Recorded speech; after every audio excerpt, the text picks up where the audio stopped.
It has been such an exciting afternoon here celebrating the silver anniversary of the celebration of the legacy of Dr. Martin Luther King Jr.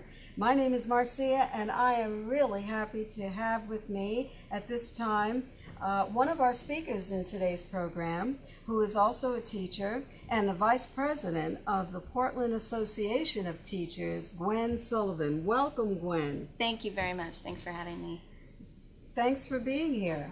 Now, as an educator, how do you celebrate his legacy throughout the year? Because while we focus on this one day a year, in education, it's something that needs to happen every day to incorporate into the whole mindset of children to strive to do better and put their best foot forward.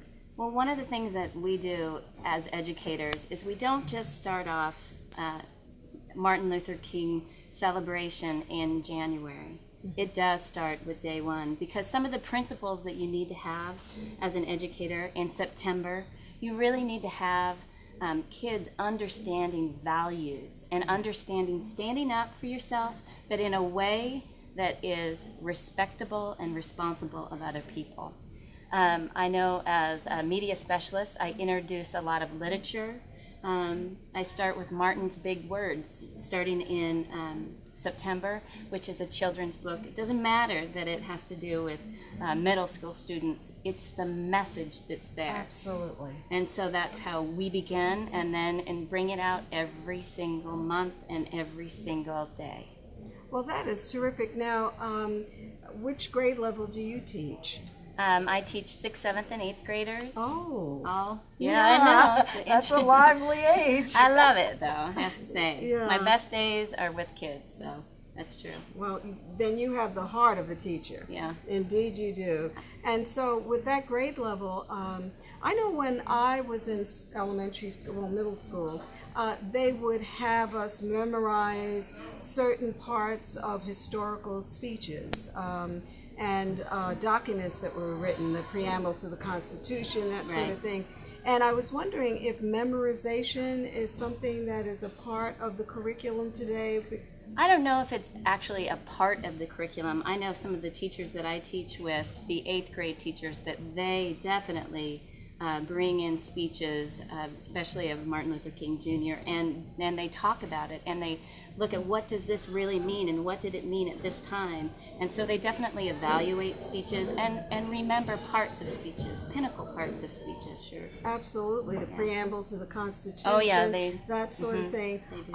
Also, do the students today, are they required or encouraged to get up in front of the class and share their thoughts about certain aspects of their education, whether they've memorized a speech or something of that nature? Yes, they are actually required. It is part of something they need to do, and they go up as part of going on to the next grade. You have to get a certain proficiency in speech, in speaking.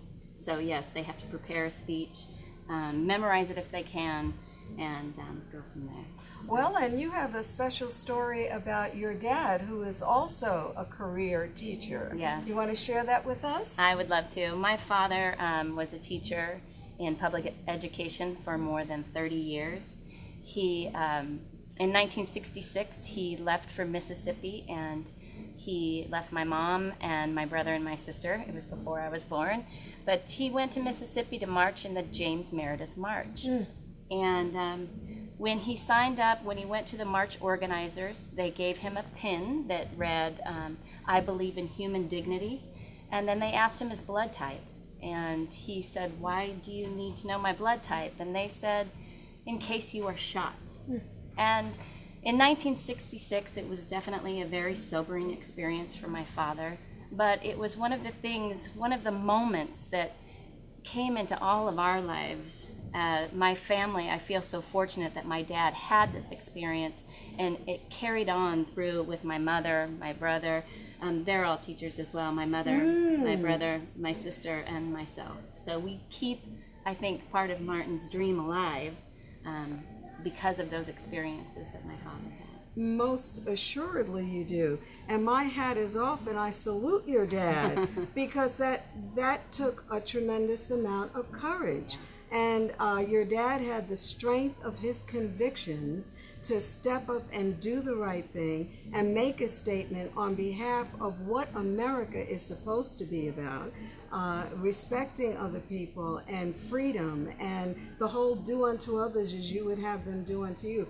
And as a result of his conviction and his strength and his courage, he has sired children who have gone into the profession with dignity and with strength and with a focus that you're going to be the change in the world that you want to see. Absolutely, I absolutely agree. Well, I thank you so much, GwenSullivan, for coming here and being a part of our celebration. I am honored. Thank you very much. Thank you.